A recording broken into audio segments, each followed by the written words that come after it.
Bonjour, j'espère que vous allez bien. Moi c'est Sophie et je m'apprête à tourner ma toute première vidéo YouTube. Aujourd'hui, j'aimerais vous parler de mon expérience dans l'éducation nationale en tant que professeur des écoles et particulièrement vous décrire comment j'ai fait pour quitter l'éducation nationale.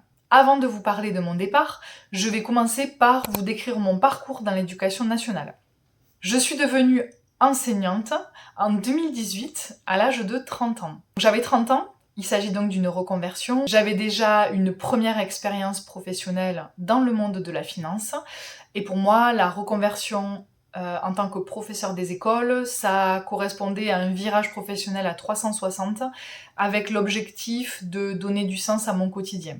J'ai obtenu mon concours en candidate libre du premier coup dans l'Académie de Toulouse. Une fois mon concours en poche, j'ai été affectée dans une classe de maternelle en binôme avec une enseignante qui, elle, était sur la fin de sa carrière, dans un tout petit village en périphérie de Toulouse. Cette année de titularisation a été assez stressante pour moi, puisque à l'ESP, ils nous demandaient de ne pas mentionner aux parents que nous étions des débutants.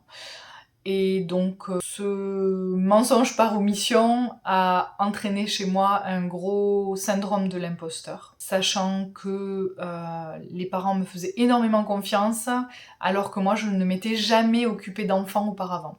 J'ai tout de même réussi ma mission puisqu'à la fin de l'année, les parents m'ont fait beaucoup de retours positifs, les enfants également. Mais globalement, j'ai trouvé que cette entrée en matière dans le métier de professeur des écoles était assez rude, avec trop peu de préparation à mon sens. En fin de cette première année, j'ai participé au mouvement pour savoir quelle serait mon affectation pour ma deuxième année, soit ma première vraie année en tant que titulaire. Et pour le mouvement, je me suis retrouvée, comme tous les débutants, mise en concurrence avec tous les autres enseignants du secteur, qui avaient forcément plus de points que nous débutants. De mon côté, j'avais un avantage sur les autres personnes débutantes, puisque mon âge avancé m'a donné des points supplémentaires et m'a permis d'obtenir un poste de TRS. Il s'agit d'un poste fractionné, où le lundi on est affecté sur une classe, le mardi sur une autre classe, parfois dans une autre école, le mercredi ailleurs, voilà. Et ça, sur l'année entière. Dans ce type de poste-là, il y a une deuxième affectation au mois de juillet pour déterminer quelle sera notre affectation l'année d'après. De mon côté, j'ai malheureusement obtenu mon dernier vœu lors de cette affectation, soit une classe de CM1 à 1 heure de chez moi. Par chance, j'ai trouvé une enseignante qui avait obtenu un poste fractionné principalement en maternelle dans des écoles plus proches de chez moi. Il s'agissait aussi de son dernier vœu, donc on se demande comment sont faites les affectations au rectorat, c'est la magie du rectorat. Sauf que nous avons reçu la réponse à notre demande 1 mois et demi plus tard, soit la veille de la rentrée.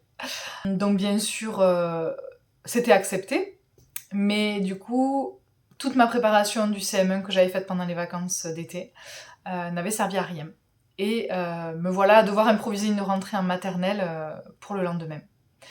Alors, contrairement à ce que l'on pense, c'est très difficile de reproduire les mêmes programmations, les mêmes séquences d'une année à l'autre, parce que les élèves sont différents, les collègues sont différents aussi, et puis soi-même, en fait, on évolue beaucoup dans notre pratique d'une année à l'autre, surtout quand on est débutant. Donc typiquement, sur le poste que j'avais obtenu, j'avais 7 classes au total. J'avais le lundi, j'étais en petite section, le mardi j'étais en petite et moyenne section, le mercredi j'alternais entre des CM1, CM2 et des grandes sections CP, le jeudi j'étais en petite et moyenne section mais pas la même que mardi, le vendredi j'alternais entre une classe de CM1 ou alors une classe de grande section CP mais qui n'était pas la même non plus que celle du mercredi. Donc j'avais 7 classes différentes sur 5 écoles. Cette année-là a été aussi l'année du Covid, avec l'enseignement à distance, le maintien du lien avec les familles, la garde d'enfants dont les parents avaient des professions dites prioritaires. Donc globalement, cette année a été très riche de nouvelles expériences, Et même si j'ai beaucoup douté de moi à ce moment-là, parce que j'ai reçu des insultes, des violences physiques de la part de certains enfants, en fait, malgré tout, j'ai trouvé du sens à ce que je faisais de mes journées. L'année suivante, je suis restée TRS, et à l'affectation de juillet, j'ai obtenu mon tout premier vœu. Donc j'étais trop contente. J'ai obtenu 3 classes de maternelle dans une même école. Donc là, plus de stabilité, encore plus de liens avec mes collègues que je complétais, plus de liens avec les parents, avec les enfants. Moi, je n'ai vu que des avantages à cette situation. Et malgré le port du masque obligatoire et les différentes contraintes à gérer du fait du Covid, l'éviction des élèves qui étaient malades ou qui étaient cas contact, le calcul du nombre de jours qu'il fallait avant qu'un élève puisse réintégrer sa classe, etc. Malgré tout ça, j'ai passé une super année avec des collègues très sympas. En plus, j'avais une perspective assez sereine, car la règle des affectations annuelles, c'était qu'on restait prioritaire sur le poste sur lequel on était. Sauf que l'année suivante, soit ma 4e année, le rectorat a décidé de diviser mon poste en 3. Autrement dit, de positionner 3 personnes différentes sur mon poste. Des personnes qui feraient donc un tiers dans cette école, et le reste sur des remplacements à la journée. Des remplacements où on t'appelle à 8h du matin pour te dire tu vas à tel endroit. Donc pour moi, fini la continuité, fini le lien continu avec les collègues, les parents et les enfants. Moi j'étais dégoûtée. Mes collègues aussi, parce que ça impliquait de tout reprendre avec une nouvelle personne, de reprendre la collaboration qu'on avait construite. Et quand ils ont appris ça, les parents ont fait une opération coup de poing pour maintenir mon poste. Ils ont inondé la boîte mail de l'inspection, ce qui m'a valu des remontrances de l'inspectrice, et aucune remise en question de leur part. J'ai donc conservé un tiers du poste, et pour le reste, j'ai pu obtenir un poste fractionné à l'année sur une école à 1 heure de chez moi, en élémentaire. Donc j'ai vécu cette année-là beaucoup moins bien que l'année précédente parce que je ne me sentais pas à la hauteur en élémentaire et que clairement entre maternelle et élémentaire on est sur 2 mondes différents. Moi j'ai par ailleurs eu la chance de faire des super projets pendant cette année-là, mais globalement cette année-là a été pour moi assez stressante et cette anxiété m'a pris énormément d'énergie et de temps au détriment de ma vie personnelle. Pour ma 5e année, qui s'est avérée aussi être la dernière, j'ai eu la chance d'avoir une opportunité de détachement pour prendre un poste de petite, moyenne et grande section. Et il se trouve que c'était dans la même classe que ma toute première année, mon année de titularisation. Sauf que la veille de la rentrée, j'ai vécu un événement tragique lié au métier de professeur des écoles, qui m'a beaucoup ébranlée, qui a concerné l'école dans laquelle j'ai été pendant les 2 années précédentes. Et cet événement, finalement, m'a amené à la fois à me donner à 1000% dans mon métier pour cette année-là, puisque c'était la première fois de ma vie d'enseignante que j'avais une classe rien qu'à moi pour l'année entière. Mais en même temps, cet événement m'a amené à reconsidérer mon avenir professionnel dans ce métier. Le métier de professeur des écoles contient un grand nombre d'aspects positifs, à commencer par le lien avec les enfants. Les voir grandir, les aider à apprendre, à comprendre. En fait, le quotidien avec des enfants, ça permet de rester ancré au présent. Ça apporte énormément humainement parlant. Et sur un plan psychologique, ça permet de se connecter à l'enfant qu'on était et même d'en prendre soin après coup. Le lien avec les parents a été aussi pour moi une révélation, car source de réflexion et d'échanges intéressants. Contrairement à d'autres récits, moi je n'ai jamais eu de problème avec les parents d'élèves, au contraire. On a toujours su accorder nos points de vue et évoluer ensemble, notamment durant la période particulière du Covid. D'un point de vue intellectuel, c'est un métier très stimulant, avec énormément de choses différentes à gérer ou à créer, où l'on peut facilement laisser s'exprimer sa créativité. Mais si j'ai décidé d'arrêter ce métier, c'est que tout n'était pas rose, loin de là. Être prof des écoles, c'est aussi être confronté à des difficultés au quotidien. Tout d'abord, je dirais le côté très chronophage du métier, dû probablement en grande partie à ma façon de travailler assez perfectionniste et jamais ou rarement satisfaite de moi-même. Ça fait que les vacances scolaires, en dehors des grandes vacances, c'était du télétravail. Les soirs et les week-ends aussi. Et une fois la porte de l'école fermée, la deuxième journée commençait. Il fallait corriger, préparer le lendemain, anticiper la suite du programme jusqu'à la fin de la période, voire jusqu'à la fin de l'année, gérer les relations parents, programmer, mener des rendez-vous parents, maintenir à jour le blog, puisqu'en maternelle c'était devenu incontournable. Préparer matériellement les séances, ça veut dire imprimer, découper, plastifier, gérer la coopérative scolaire quand on en est responsable, prévoir des sorties scolaires, les formations le mercredi après-midi, et j'en oublie. Et en plus de tout cela, effectuer les fameuses 108 heures supplémentaires annuelles en conseil d'école, APC, concertation avec les collègues, etc. La deuxième difficulté que j'ai rencontrée, elle concerne les supérieurs hiérarchiques, aka l'inspection, le rectorat et l'académie, qui ont de manière générale beaucoup de mal à anticiper et qui agissent souvent comme si les enseignants étaient des simples pions et qui en viennent à maltraiter les enseignants lors des inspections notamment, du moins de mon expérience et de l'expérience de mes collègues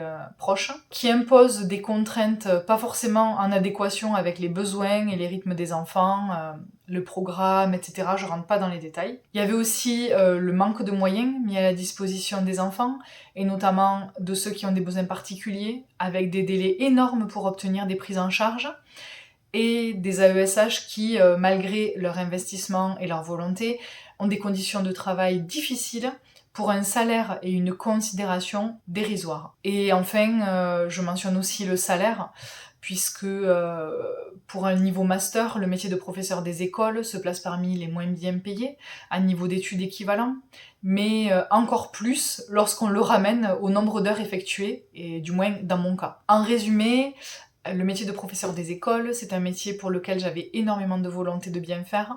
Je voulais révolutionner le monde à mon échelle, mais les conditions de travail ont épuisé mes ressources et ma motivation. Encore une fois, ça concerne ma façon de fonctionner, mon caractère et mes attentes. Certaines personnes s'épanouissent pleinement dans ce métier, et j'en connais. Mais j'imagine certainement que si vous êtes sur cette vidéo aujourd'hui, c'est que ce n'est pas non plus votre cas. Donc maintenant, on va parler de mon parcours pour quitter l'éducation nationale. J'ai été assez chanceuse dans ce parcours. J'ai commencé à me poser des questions sur mon avenir en tant que professeur des écoles aux vacances de la Toussaint 2022, c'est-à-dire 2 mois après l'événement tragique dont je vous ai parlé. Et c'est en décembre 2022 que j'ai réellement pris la décision de quitter l'éducation nationale suite à un rendez-vous avec une psychologue de la cellule psychologique qui avait été mise en place suite à cet événement. À ce moment-là, j'ai donc démarré un bilan de compétences qui m'a permis de déterminer ce qui ne me correspondait plus dans le métier de professeur des écoles, et qui m'a permis aussi d'entrevoir ce que je voulais pour ma future vie professionnelle. De mémoire, j'ai pu financer mon bilan de compétences avec mon compte CPF, mais uniquement avec la partie en euros que j'avais cumulée quand j'étais salariée, pas avec la partie en heures cumulées dans le public. Donc en février, j'ai commencé par prendre rendez-vous avec un DRH de proximité. Ce rendez-vous m'a permis de cerner les différentes options qui s'offrait à moi compte tenu de ma situation. Ce rendez-vous-là a eu lieu en février 2023, donc suivant à quel moment vous regardez cette vidéo, il se peut que les informations ne soient plus d'actualité. À ce moment-là, je pouvais choisir entre plusieurs options. Je pouvais choisir de démissionner, mais le problème qui se posait pour moi, c'est que la démission ne me permettait pas de toucher le chômage, et j'avais également entendu dire que l'éducation nationale pouvait refuser une démission pour nécessité de service.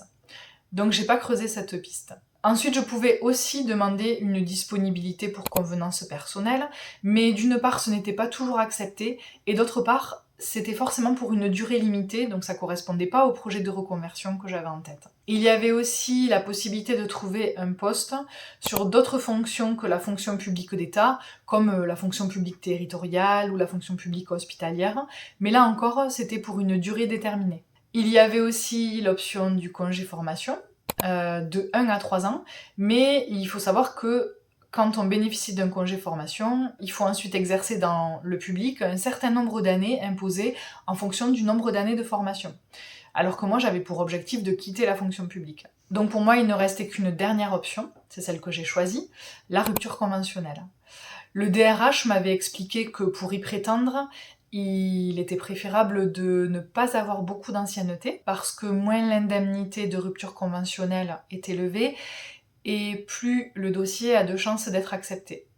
Et il fallait surtout un projet de reconversion motivé, ce qui était mon cas. Ce rendez-vous avec le DRH s'est déroulé le 28 février 2023.